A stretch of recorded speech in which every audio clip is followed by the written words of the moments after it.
Pensando na terça-feira, ontem, no que poderíamos estudar hoje,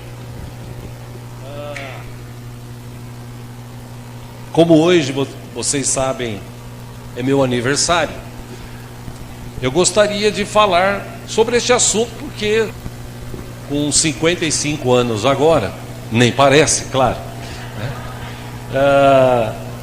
Porque a minha cabeça ela é muito boa e muito jovem. Então, com esta idade e de tanta coisa que já aconteceu na minha vida, de bom e de ruim, eu gostaria de estudar com os irmãos sobre este assunto. O tema de hoje, lidando com os fracassos. Como assim lidando com os fracassos?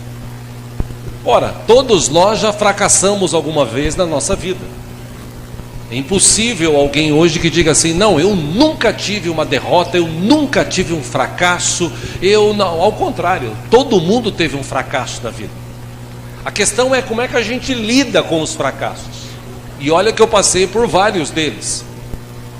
E olhando para a minha vida, e olhando para a vida de Thomas Edison, o homem que inventou a lâmpada, esse, segundo a história, ele tentou 1000 vezes.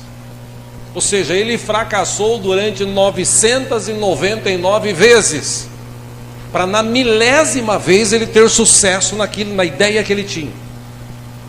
Se você olhar na história da humanidade, você vai encontrar grandes homens que, infelizmente ou felizmente, tem aqueles que fracassaram e desistiram, mas tem aqueles que o fracasso parece que é um estímulo para ele continuar e chegar na onde ele quer chegar. Por isso que eu quero tratar sobre este assunto com os irmãos nesta noite. Em minha vida, eu já contei aqui ao longo de pregações, durante todos esses anos, vários fracassos que tive e também várias vitórias. Hoje eu me considero uma pessoa muito abençoada por Deus, mas muito abençoada.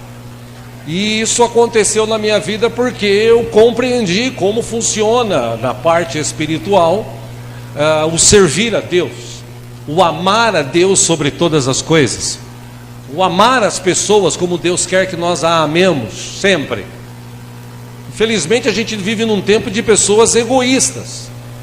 A gente vive num tempo de crentes que têm um relacionamento com Deus raso. Aliás, vocês sabem, eu insisto sempre aqui, que existem muitas pessoas dentro das igrejas que ainda precisam se converter, que elas não converteram-se ainda, elas não sabem como é um relacionamento com Deus. Elas têm uma ideia, como o Jó tinha uma ideia, e um belo dia, depois de tantos fracassos, de tantas dificuldades, ele se reencontrou com Deus, ou ele encontrou-se com Deus, e ele escreveu aquela célebre frase, ou está escrito na Bíblia, a célebre frase de Jó, lá no livro de Jó, capítulo 42, quando ele disse: agora eu te conheço de te ver, de ter um relacionamento. Antes eu te conhecia só de ouvir falar. Deus é bom, Deus é legal, Deus é santo, Deus é justo. Então a gente ouve tudo isso, e na hora de nós nos relacionarmos com Ele, a gente quer que Deus se adeque à nossa vida. E na verdade, quando nós nos convertemos, nós é que temos que nos adequar a Deus. Por isso que tem gente que não entende a Bíblia, como diz a própria Bíblia, alguns textos, a sabedoria da palavra de Deus, ela é loucura para as pessoas lá fora.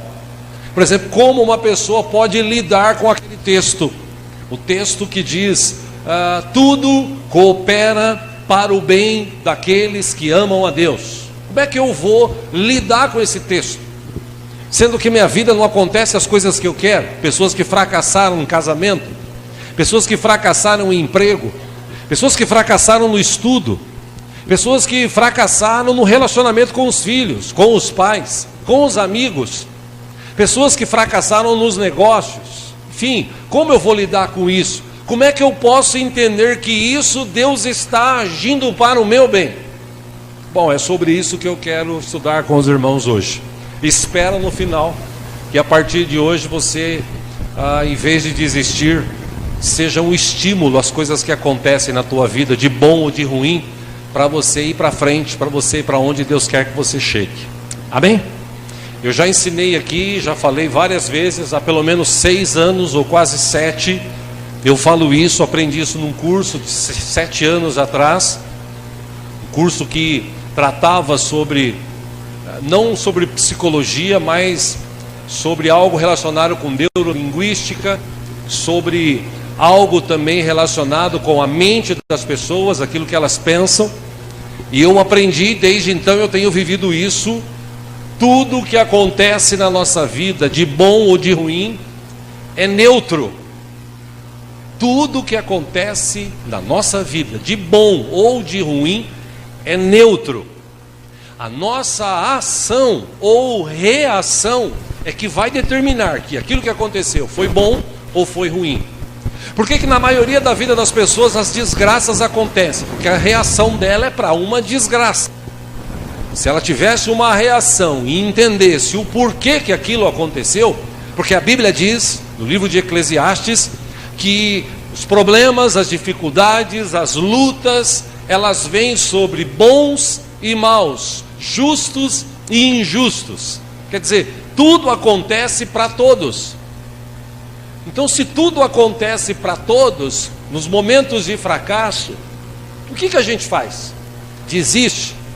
Olhando para a Bíblia, entre tantos modelos de pessoas que se deram bem, que tiveram sucesso, e também de outras que fracassaram, eu, lembrando deste texto, pesquisando sobre este texto, 2 pessoas, graças a Deus, no mesmo texto, que tiveram uma reação diferente do fracasso que chegou na vida deles. Se você trouxe a Bíblia, vamos ler juntos, livro de Mateus, capítulo 26. Glória a Deus. Mateus capítulo 26. Se alguém está sem Bíblia do teu lado, se você puder repartir a leitura, faça isso, por favor. 2 homens que o fracasso chegou em sua vida. Obrigado pela imagem aí. 2 homens que o fracasso chegou na sua vida e eles tomaram ou tiveram uma reação diferente. Interessante. Mateus, capítulo 26, relata o momento em que Jesus estava com os discípulos, e naquele momento que ele estava com os discípulos, depois dele instituir a ceia, ele saiu para orar, eles foram num monte orar, passaram um bom tempo orando. Jesus, ele, lá pelas 3 da madrugada, ou quase 3 da madrugada, ele foi traído por um dos seus amigos, e desenrolou essa história, Mateus capítulo 26, versículo 69, lá no finalzinho. Jesus foi preso, foi levado, pelos soldados. Jesus tinha tido um tete-a-tete no momento da ceia com Pedro, e Pedro disse para ele: eu jamais vou te negar. E aí acontece isso, Mateus 26, 69. Pedro estava sentado no pátio, e uma criada, aproximando-se dele, disse: você também estava com Jesus, o Galileu. Versículo 70. Mas ele o negou diante de todos, dizendo: não sei do que você está falando. Versículo 71. Depois saiu em direção à porta, onde outra criada ouviu, e disse aos que estavam ali: este homem estava com Jesus, o Nazareno. Versículo 72, e ele, jurando, o negou outra vez: não conheço esse homem. Versículo 73, pouco tempo depois, os que estavam por ali chegaram a Pedro e disseram: certamente você é um deles, o seu modo de falar o denuncia. Versículo 74, aí ele, Pedro, começou a se amaldiçoar e a jurar. Ele disse: não conheço esse homem. E o texto diz que imediatamente um galo cantou. Versículo 75, então Pedro se lembrou da palavra que Jesus tinha dito: antes que o galo cante, você me negará 3 vezes. Para encerrar aqui essa parte, e saindo dali, o texto diz que Pedro chorou amargamente. Capítulo 27 agora, versículo 1. Diz que de manhã cedo todos os chefes dos sacerdotes e líderes religiosos do povo tomaram a decisão de condenar Jesus à morte. Versículo 2: e amarrando-o, levaram-no e o entregaram a Pilatos, o governador. Versículo 3: quando Judas, que o havia traído, viu que Jesus fora condenado, ele foi tomado de remorso e devolveu aos chefes dos sacerdotes e aos líderes religiosos ou religiosos as 30 moedas de prata. Versículo 4: e disse: pequei, pois traí sangue inocente. E eles retrucaram: que nos importa? A responsabilidade é sua. Versículo 5 diz que então Judas jogou o dinheiro dentro do templo e, saindo, foi e enforcou-se. Só até aí. 2 servos de Deus, 2 pessoas que estavam curtindo indiretamente o sucesso do ministério de Jesus. 2 pessoas que tinham tudo para ter um grande sucesso nas suas vidas, porque eles estavam vivendo com Jesus, acompanhando Jesus. Mas os 2 tiveram um fracasso momentâneo. Talvez o pior deles tenha sido o de Judas. Não sei. Eu julgo que o pior deles foi o de Pedro. Porque Pedro, ele estava na frente de Jesus e Jesus disse: eu preciso passar por esse momento, eu vou ser preso, mas depois vou ressuscitar. Pedro disse para ele: não, Jesus, o Senhor não vai morrer, porque se for preciso, eu dou a minha vida pelo Senhor. Ou seja, tete a tete, rosto a rosto. O que Judas fez, ele fez por trás. Pedro, ele disse para Jesus que jamais o abandonaria. Pedro disse para Jesus que além de não o abandonar, ele estaria dando a vida por ele. E Jesus disse para ele: escuta, antes que o galo cante, você vai me negar 3 vezes. E ele ainda olha para Jesus e diz: não, Senhor, eu não vou te negar. Se você ler um pouquinho para trás desse texto, você vai ver Pedro falando sobre isso. E quando Pedro tem o seu momento de provar que ele era um servo de Deus, que ele estava com Jesus, que Jesus era o seu Senhor, ele fracassou. Ele teve medo, e no seu medo ele começou a negar Jesus, negar Jesus, negar Jesus, e da última vez, aqui na terceira, o texto diz que ele, inclusive, ele começou a se amaldiçoar e a jurar. Alguém que horas antes tinha jurado para Jesus que jamais o abandonaria. Quando ele vê ou ele sente aquele fracasso, o texto diz que ele foi e chorou amargamente. Já Judas, ele traiu Jesus. Talvez, na cabeça de Judas, isso tem uma vertente de teólogos que estudaram e chegaram a essa conclusão. Talvez Judas, ele pensou o seguinte: eu vou vender Jesus, vou dar essa informação, eu vou pegar esse dinheiro vai me ajudar, e eu sei que Jesus, do jeito que ele é poderoso, do jeito que ele cura, do jeito que ele abre mar, anda por cima do mar, do jeito que ele multiplica pão, ele vai sair dessa sossegado. Alguns teólogos imaginam que na cabeça de Judas tinha esse pensamento. Ele não queria mesmo trair Jesus. Quando ele vê que o negócio era sério, quando ele vê que a situação apertou para ele, o texto diz que ele sentiu um remorso muito grande dentro do seu coração. Ele falou: puxa, eu pequei e ainda eu traí uma pessoa de sangue inocente. E aí, diante daquele fracasso, o texto diz que Judas saiu e se enforcou. Bom, se você olhar para os dias de hoje, quantas pessoas já se enforcaram? Quantas pessoas você já ouviu falar que o casamento fracassou e o cara foi lá e matou a esposa? Ou a mulher foi lá e matou o marido? Quantas? Todo dia, se você ligar a televisão, você vai ouvir notícias assim. Quantas vezes você já ouviu falar de empresas que fracassaram, não deram certo? Quantas vezes você já ouviu falar de relacionamentos familiares que fracassaram? Amizades, quantas fracassaram? Quantas vezes você já ouviu falar até de igrejas que fracassaram?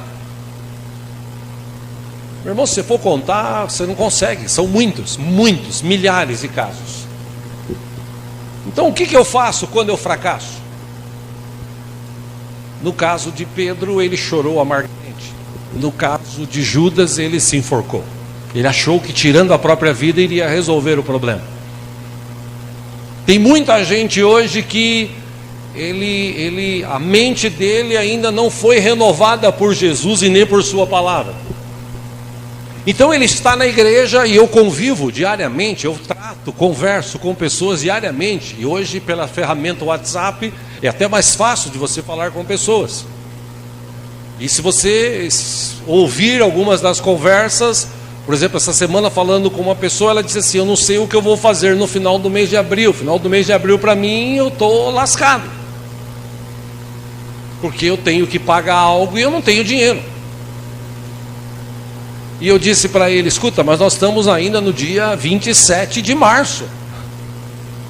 Até o dia 30 de abril ainda faltam 33, 34, quase 35 dias. Como diria meu pai se fosse vivo, até lá ainda vai passar muita água embaixo da ponte. Mas ele disse para mim: pastor, mas eu não consigo ser assim ainda. Eu fico preocupado. Eu já estou preocupado. Falei: pois é, esse é o pensamento de muita gente que fracassa. Porque na hora que a gente tem que crer em Deus, a gente fez alguma coisa errada, fracassamos. Na administração, no caso desse irmão, a administração financeira, ele fracassou. Então, qual é a atitude agora? É me enforcar? É me desesperar? É ficar ansioso? Não, a atitude agora é orar, falar com Deus, pedir a misericórdia dele e pedir estratégia para que Deus me tire ou me leve para algo que eu possa sair desse fracasso. E novamente ele me disse: não, pastor, eu sei que o senhor tem mais idade, né? É mais fácil e tal. Eu falei: não é porque eu tenho idade, é porque eu aprendi a me lidar ou a confiar em Deus. Eu aprendi a me relacionar com Ele.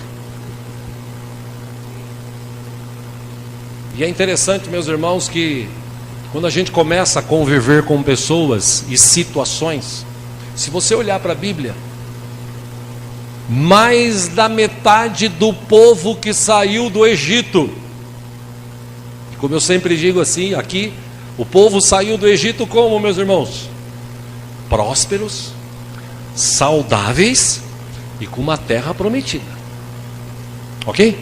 Saíram de lá ricos, porque os egípcios, para se livrarem deles, encheu eles de ouro, de prata, encheram eles de bronze, encheram eles de animais, encheram eles de pano. Falou: olha, por favor, some daqui. Saíram de lá saudáveis, porque o texto bíblico diz que do tempo que eles ficaram perambulando no deserto, nenhuma enfermidade chegou na tenda deles. E saíram de lá com o lugar prometido por Deus. Eles só precisavam conquistar, e Deus ia dar estratégia, como Deus deu estratégia. Mas pasmem vocês, acima de 20 anos, vamos falar aqui, alguns falam em 2 milhões, outros em 2 milhões e 600, outros já ouvi falar de 3 milhões de pessoas, mas vamos falar 2 milhões.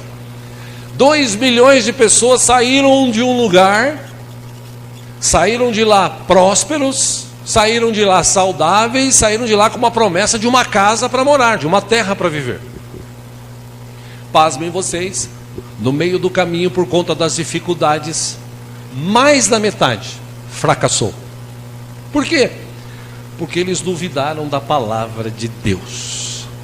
E a palavra de Deus, meus irmãos, quando Deus fala, Deus cumpre. A questão e é isso que eu quero falar aqui hoje, ou tratar com os irmãos hoje, a questão, e é por isso que eu citei aqui o meu aniversário e a minha idade. A questão é que eu aprendi a não desistir. Porque se eu fosse olhar nesses 15 anos que eu sou pastor da igreja, estou aqui há 22 desde o começo, mas 15 como pastor da igreja. Se eu fosse olhar para as dificuldades, para as lutas, para os problemas, eu já tinha desistido há muito tempo. Essa igreja era para estar fechada. Mas como eu sempre procurei olhar para Jesus, que é o autor e consumador da minha fé, e eu creio que da tua também, a gente está trabalhando, a gente está se esforçando. Chega no final do ano, a gente fracassa. Por quê? Porque eu gostaria de ter ganhado 1000 pessoas para Cristo, a gente ganhou 7, 10, 20. Eu gostaria de ter ganhado mais.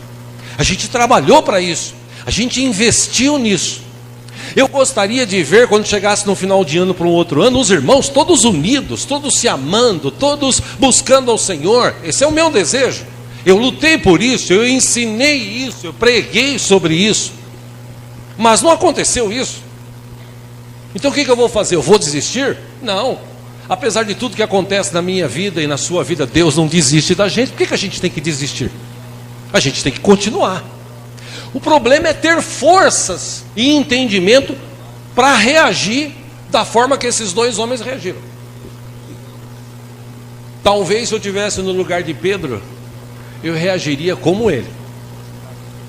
Depois de ter negado Jesus, eu ia embora para casa chorando amargamente. E olha que eu ia chorar, Pedro chorou uma noite, eu ia chorar uns 5 dias.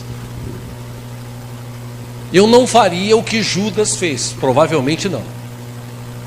Que quando eu penso em tirar uma vida, ou a própria vida que Deus me deu, você já deve ter ouvido ministrações sobre isso, você já deve ter estudado sobre isso na escola. Quem estudou sabe do que eu estou falando.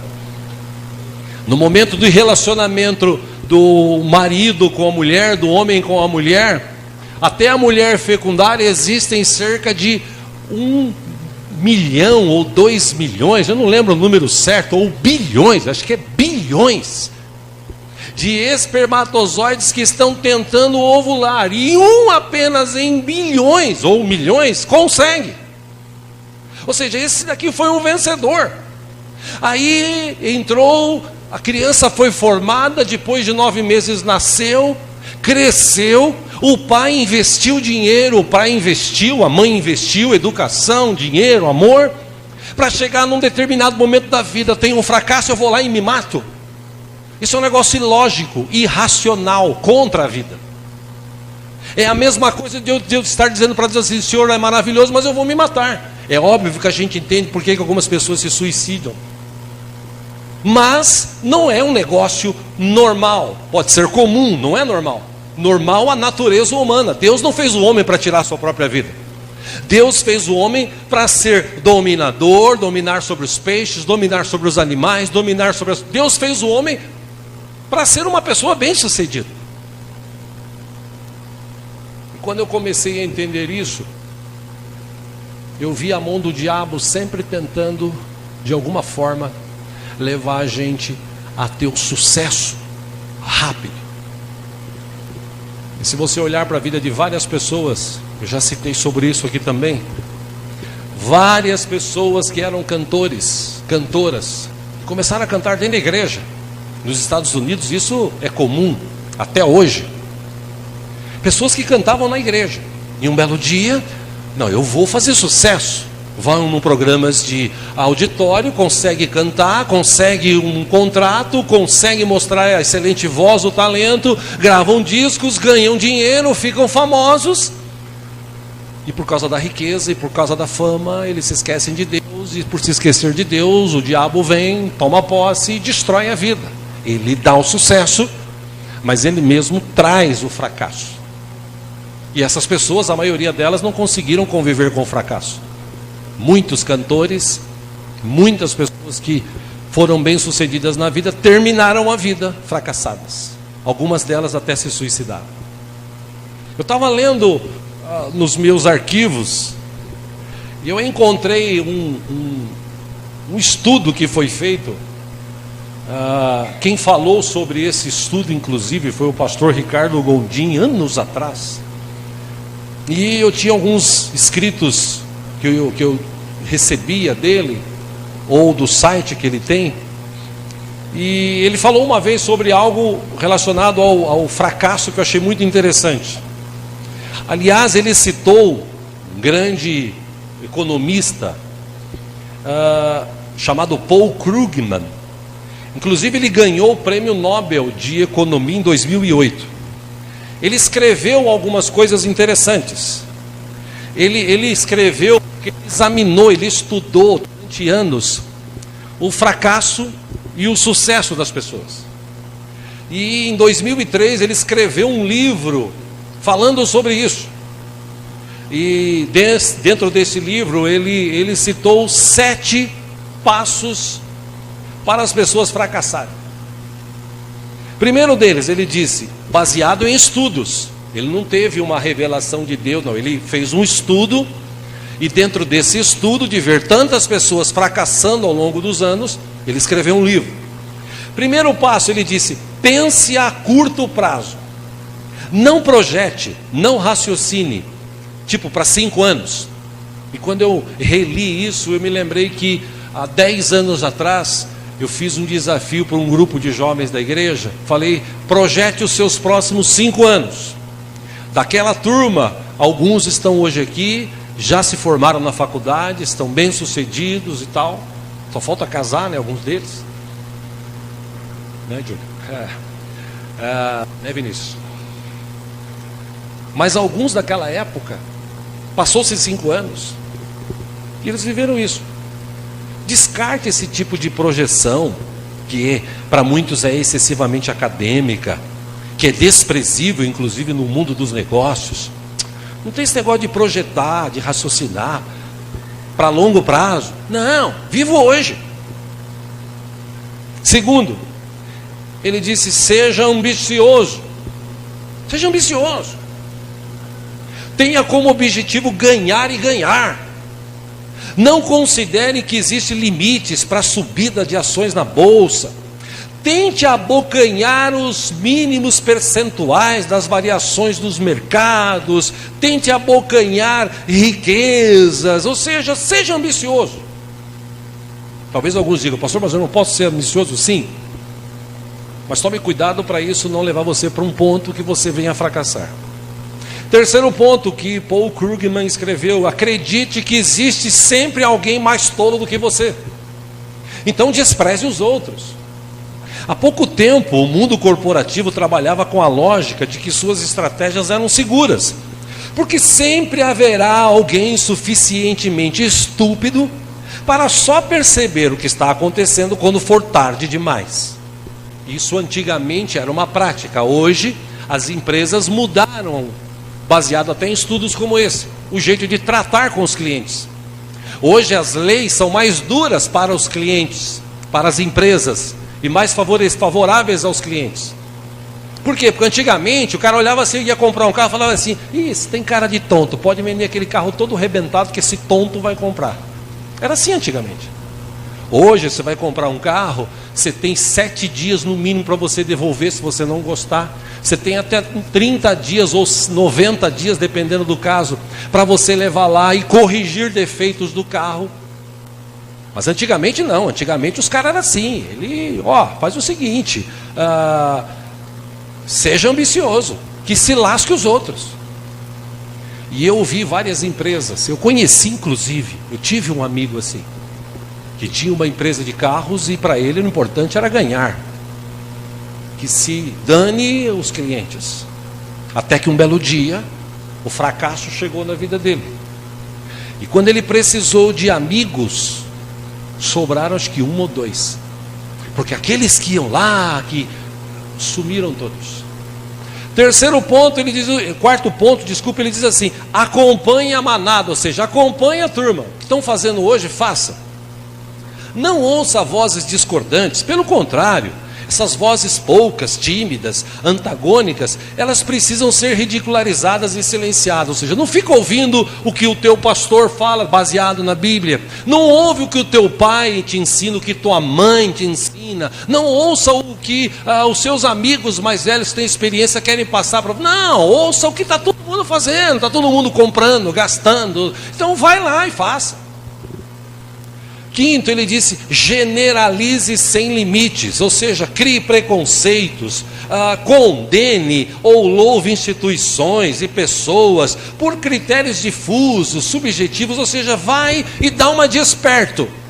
Dá uma de esperto. Hoje em dia você tem que até tomar cuidado no trânsito, porque já vi vários vídeos, não sei se vocês viram, de pessoas que estão andando na rua e quando vê um carro chegando devagar, eles pulam na frente do carro, caem e ficam ali, aí a pessoa sai e vai, aí o cara ele quer receber, porque foi atropelado, ele quer receber na justiça dinheiro, ele quer receber o seguro, ele quer pessoas que querem ter dinheiro fácil. Então ele está dizendo, vai e faz isso, generalize. Terceiro ou sexto, perdão, siga a tendência. Está dando certo enganar os outros? Está dando certo fazer isso? Continua. Por último ele diz, jogue com o dinheiro dos outros. Pega daqui, joga ali, pega de lá, joga cá. Vai fazendo, vai negociando. A hora que estourar alguma coisa, você zarpa, vai embora. E eu conheci um cara assim, cliente do banco que trabalhei no Itaú, em 1992, quando eu saí, 91 teve esse problema.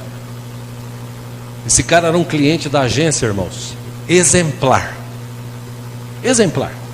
Sabe aquele cara que chegava todo dia, cumprimentava todo mundo, tinha, tipo, nos valores de hoje, 10, 12, 15 mil reais na conta sempre. Aquele cara cumprimentava gerente, cumprimentava o outro, cumprimentava os... Era um cara bacana. 2, 3 vezes por semana ele aparecia com um carro bom e tal. Esse cara foi adquirindo a confiança, adquirindo a confiança. Isso ele fez durante uns 2 anos.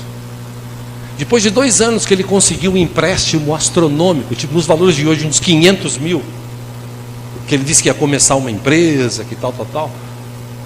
Esse cara pegou esse dinheiro e sumiu. Ninguém nunca mais ouviu falar daquele cara, sumiu. O Banco Itaú na época até mudou critérios de atendimento aos clientes por conta desse caso. Ou seja, esses 7 pontos aqui que esse Paul Krugman estudou em relação a fracassos, em relação a sucesso. Hoje tem muita gente que quer alcançar o sucesso dando apenas um passo, ou dando um grande passo. E como eu disse, com 55 anos de idade hoje, eu aprendi a dar um passo por dia, olhando para Jesus, confiando em Jesus, esperando por Jesus e fazendo a minha parte. O que não é fácil, porque como nós falamos aqui, estudamos dia desse, imagina Caleb.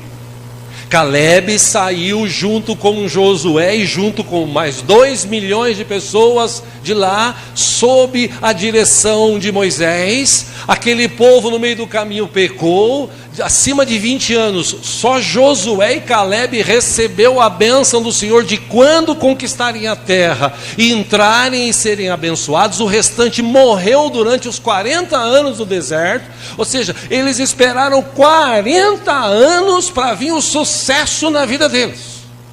40 anos. Que olha, meu irmão, vou falar para você, tem que ser muito crente para esperar 40 anos a bênção de Deus chegar.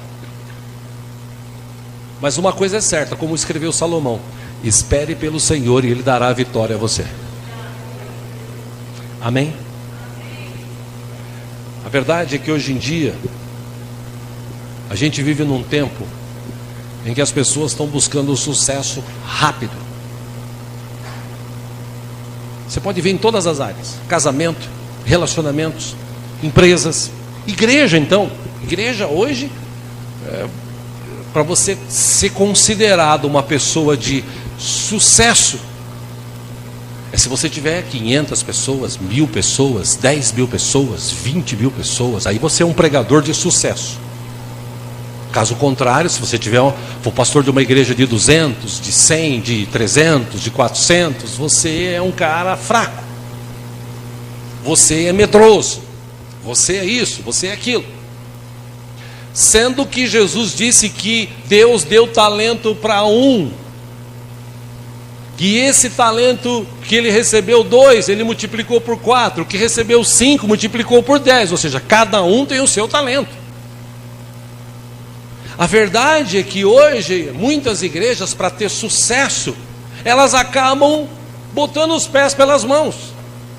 Elas acabam falando e fazendo coisas que não estão descritas na Bíblia, ou pegam textos da Bíblia e distorcem esses textos para o bem deles, para o desejo deles, naquilo que eles querem tocar no coração das pessoas.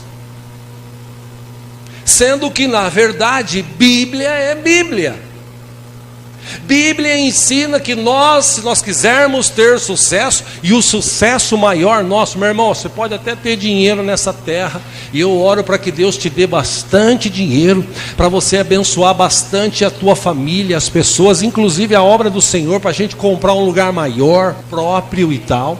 Eu oro para que Deus te dê sucesso na tua família, porque não adianta nada você ser ter um sucesso maravilhoso lá fora na empresa, um sucesso maravilhoso na igreja, e um sucesso que todo mundo te reconhece, menos a tua família. Isso aí não é sucesso. Sucesso você tem em todas as áreas, e eu tenho orado para que Deus te dê sucesso em todas as áreas da sua vida. Mas o maior sucesso nosso vai ser no dia que a gente pisar no céu. Esse vai ser o maior sucesso. Porque durante a vida nesta terra a gente foi tentado. Durante a vida nesta terra as pessoas falaram mal da gente, as pessoas criticaram a gente, alguns foram perseguidos, mas eles não olharam para as circunstâncias, eles olharam para Jesus. Voltando para o texto aqui para a gente encerrar, quando eu olho para Pedro, segundo texto, domingo de manhã, ele sentado, que no coração de Pedro, o fracasso para ele era o seguinte: era para eu ser que nem Jesus, e eu não consegui. Ao contrário, eu traí Jesus. O sentimento de Pedro era esse. Mas o texto diz que ele estava lá, triste, cabisbaixo, quando ele vê Jesus. E o texto diz que quando ele vê Jesus, a história relata, né? Ele toma aquele choque. E Jesus chama ele, começa a comer com ele, começa a conversar com ele, como se nada tivesse acontecido. E ele começa a notar: nossa, parece que esse Jesus me ama mesmo. Nossa, ele é legal. Acho que Jesus entendeu a minha situação. Naquele momento eu estava com medo. Jesus entendeu, claro. O texto diz que quando Jesus, no final, antes de subir, ele disse: Pedro, você me ama? Ele falou: Senhor, sim, eu te amo. Pedro, você me ama? Sim, Senhor, tu sabes que eu te amo. Terceiro, Jesus perguntou novamente: Pedro, você me ama? O texto diz que ele baixou a cabeça, pensou, refletiu, meio decepcionado, e falou: Senhor, tu sabes de todas as coisas. Jesus falou: bom, agora você está pronto, vai e apacenta as minhas ovelhas. O mesmo Pedro que tinha fracassado, uns 50 dias mais ou menos depois, mais ou menos isso, talvez um mês, de 20 a 50 dias, numa pregação dele, falando de Jesus, 3.000 pessoas se convertem. Ele vai para o templo, e quando chega lá tem um cara aleijado na porta. Ele fala assim: ó, eu não tenho prata nem ouro, mas o que eu tenho te dou, levante e anda.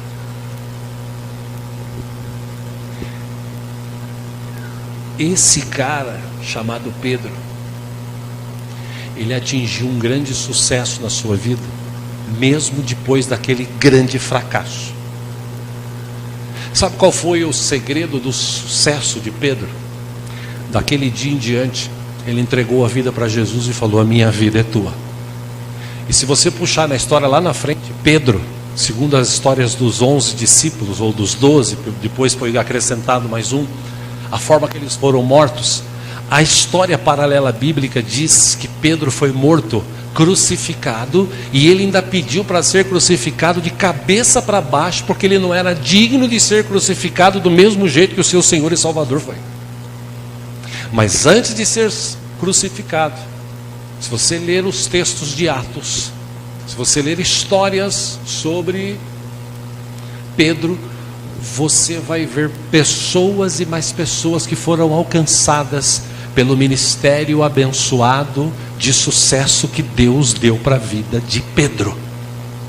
Mas para isso acontecer, lá atrás, quando ele fracassou, ele chorou, mas quando ele viu Jesus, ele falou: não, ainda tem jeito, Jesus me ama. Judas, quando ele fracassou, ele olhou e falou assim: Jesus me odeia, então agora eu vou me matar. Tem muita gente hoje, meu irmão, dentro da igreja, que deveria ter um sucesso astronômico, grande, porque Deus quer ver você bem sucedido. Isso é bíblico. A Bíblia diz, no livro de Provérbios 10, capítulo 10, versículo 22, que a bênção do Senhor enriquece e não acrescenta dor alguma. Deus quer ver você abençoado. O problema é que a gente toma decisões, e nestas decisões, a nossa ação ou reação para aquilo que acontece, às vezes, ou na maioria das vezes, é ruim. Mas se nós pararmos, se nós esperarmos, se nós nos humilharmos, se nós esperarmos Deus agir na nossa vida, se nós confiarmos em Deus, se pedirmos para Ele sabedoria, eu tenho certeza absoluta que quanto mais firme a gente estiver, o sucesso que Deus quer para a nossa vida, esse sucesso vai chegando, vai chegando, vai chegando, vai chegando. E Deus vai abençoando, Deus vai abrindo portas, Deus vai acrescentando, Deus vai fazendo coisas que os nossos olhos às vezes nem imaginou, nem chegou no nosso coração. Porque a Bíblia diz isso, e eu não acredito que foi escrito isso para brincar com a gente. A Bíblia diz que o teu olho não viu, teu ouvido não ouviu, e nem chegou no coração do homem aquilo que Deus tem de melhor para aqueles que o amam. Então, meu irmão, se você ama a Deus, mas teve um fracasso, qualquer área da tua vida, não é hora de você pensar como muitos pensam, porque tem crente hoje que já está pensando em morrer. Eu já ouvi pessoas dizerem para mim: eu vou morrer logo. Era até bom que eu morresse logo, né? Porque aí acabava com esse sofrimento. Estou tão sofrido, estou tão amargurado, estou tão... Dá vontade de chorar junto. Todo mundo passa por dificuldades. O Monésio falou aqui no domingo: se você começar a procurar pessoas por aí, você vai encontrar gente pior do que a gente. Agora, quando a gente enfrenta os fracassos, perdeu o emprego, e agora? Pois eu vou me reinventar, eu vou estudar, e eu vou conseguir um emprego melhor. Acabou o casamento, destruiu, tal, e agora? Eu vou tentar reconstruir, não deu? Pois eu vou reconstruir minha vida. Estou com um problema de relacionamento com meu pai, com a minha mãe, com os meus filhos. O que eu vou fazer? Desistir? Me matar? Não, eu vou continuar orando, pedindo a Deus misericórdia, porque eu quero ter unidade, comunhão com eles. Eu não vou fracassar. O fracasso é do diabo. Aliás, o diabo já fracassou, porque ele quis destruir a minha vida e a tua, e ele não conseguiu. Nós estamos aqui adorando um Deus vivo e poderoso. E quanto mais próximos de Deus nós estivermos, mais o sucesso dele virá sobre as nossas vidas. Amém, irmãos? O que eu quero te dizer essa noite, para encerrar aqui com 55 anos de idade hoje, é que os fracassos que eu tive com 30 anos, com 25, eu vou me lembrando aqui, 25, 30, 32, com 40 anos ou 39 anos, com 41 anos, dali para frente minha vida mudou. Mas eu tive alguns fracassos. Você pensa que eu não pensei em sumir, fugir, largar tudo? Mas no mesmo instante que eu pensava nisso, vinha no meu coração: creia, Deus é contigo, aguarde, espere pelo Senhor, Ele dará a vitória para você. Meu caso foi 10 anos, 5 anos. O caso de Caleb foi 40. Então eu estou no lucro. Porque Deus nos ama. Deus quer ver a gente bem sucedido. Eu não sei como é que você lida com os fracassos, mas nesta noite Deus quer que você aprenda. Lide da forma que a Bíblia ensina. Veio a dificuldade, apareceu, vou me desesperar, vou me matar? Não. Eu vou dobrar os meus joelhos. Eu vou buscar o Senhor. Eu vou buscar estratégias do Senhor.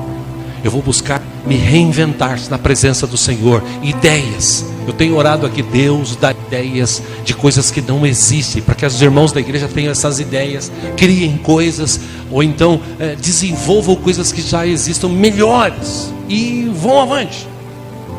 Se você buscar, por exemplo, na história, quem inventou o carro foi um americano. O melhor carro do mundo hoje é o japonês. O japonês não inventou o carro, mas ele desenvolveu o melhor carro que existe no mundo hoje. O mais seguro, o que menos quebra. O terror de todos os mecânicos do Brasil é quando você compra um carro Toyota, que é um dos melhores carros que já inventaram, que já desenvolveram. Ou seja, eles pegaram uma ideia e desenvolveram. Eu tenho orado, Deus, dá ideias para as pessoas, ideias para os irmãos, para que eles possam se relacionar bem, para que eles possam se amar, para que eles possam ter sucesso lá na vida deles, nas empresas deles. Ao que está todo mundo dizendo, não está dando, ele fala, não, para mim está dando, porque a minha estratégia vem do Senhor, eu estou aqui, eu continuo firme, mas teve uma dificuldade, não tem problema, eu não vou desistir, pode ter tido esse fracasso aqui, esse probleminha aqui, mas eu vou continuar olhando para Jesus, autor e consumador da minha fé. Ele não desistiu de mim, eu não vou desistir dele. Amém, amados? Vamos ficar em pé, vamos orar?